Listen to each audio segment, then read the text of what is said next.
रोचक जानकारियों के लिए हमारे चैनल को सब्सक्राइब करें। भारतीय आध्यात्मिक परंपरा में सहज योग एक प्राचीन विद्या है जो ध्यान के माध्यम से आत्म साक्षात्कार का मार्ग प्रदान करती है। इसके मूल स्वरूप का पता लगाना प्राचीन ग्रंथों और मौखिक परंपराओं के जटिल जाल में खोया हुआ है, परंतु सदियों से रहस्यवादी खोजियों ने अपनी अनुभवात्मक यात्राओं के माध्यम से इसकी ज्योति को जीवित रखा है। इस लेख में हम सहज योग के समृद्ध इतिहास को उजागर करेंगे, उसके पौराणिक जड़ों का पता लगाएंगे, गुरुओं और शिष्यों की वंशावली का अनुसरण करेंगे और 20वीं सदी में इसके पुनरुद्धार का वर्णन करेंगे, जिसने इसे दुनिया भर में लाखों लोगों तक पहुंचाया।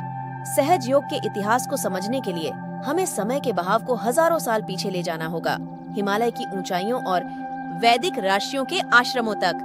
कुछ मानते हैं कि सहज योग शिव और पार्वती के पौराणिक संवाद से उत्पन्न हुआ है, जिसमें शिव ने अनादि शक्ति रूपी पार्वती को ब्रह्मांड के रहस्यों का ज्ञान प्रदान किया।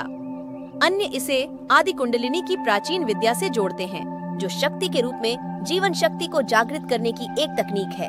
फिर भी कुछ इसकी उत्पत्ति बुद्ध, गुरु नानक और अन्य रहस्यवादी परंपराओं में खोजते हैं।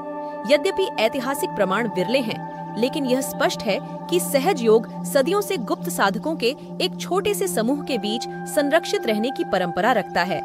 ये साधक, जिन्हें सिद्ध पुरुष कहा जाता था, अपनी शक्ति और दिव्य अनुभवों के लिए जाने जाते थे। वे एक गुरु शिष्य परंपरा के माध्यम से ज्ञान को पारित करते थे।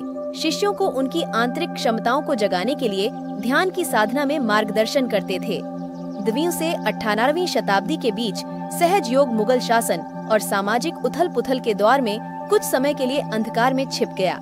हालांकि इस अवधि के दौरान भी गुप्त आश्रमों और योगियों के छोटे समूहों ने परंपरा को जीवित रखा। वे मौखिक परंपरा, प्रतीकों और रहस्यमय कविताओं के माध्यम से ज्ञान को संरक्षित करते थे। इस समय के कुछ प्रसिद्ध गुरुओं में लाल दत्त महाराज, रामकृष्ण परमहंस और लालू जी लाल शामिल थे, जिन्होंने सहज योग की शिक्षाओं को अपने शिष्यों को प्रदान की।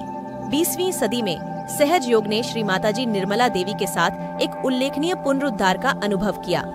1970 के दशक की शुरुआत में उन्होंने सहज योग को आम जनता के लिए सुलभ कराया, जो पहले गुप्त समूहों के लिए आरक्षित था। अपने सरल स्वभाव और सार्वभौमिक संदेश के साथ उन्होंने दुनिया भर में लाखों लोगों को उनकी आंतरिक आत्मखोज की यात्रा पर मार्गदर्शन किया। श्री माताजी ने ध्यान की सहज विधि का परिचय दिया, जो बिना किसी पूर्व तैयारी या जप के कुंडलिनी शक्ति के जागरण को संभव बनाती है। उनके उदार दृष्टिकोण ने अन्य धर्मों और आध्यात्मिक परंपराओं के लोगों को भी आकर्षित किया, जो आत्म साक्षात्कार के उनके अनुभव से जुड़े थे।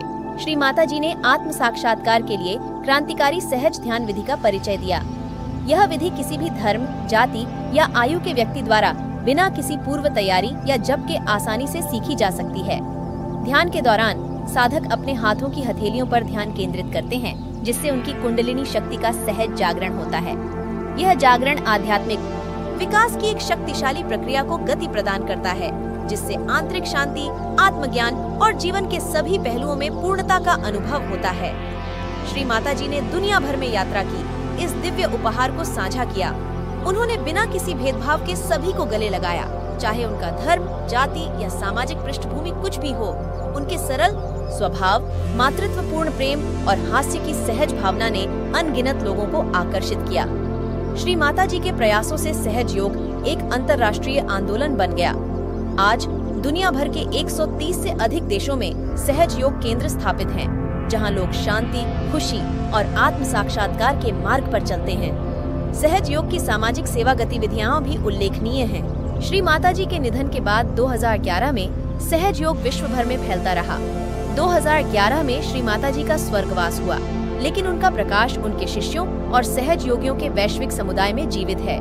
उनके मार्गदर्शन में आत्म साक्षात्कार का सरल मार्ग आगे बढ़ता है, सभी को आंतरिक शांति और आनंद का अनुभव प्रदान करता है। श्री माताजी की विरासत हमें याद दिलाती है। जय श्री माताजी।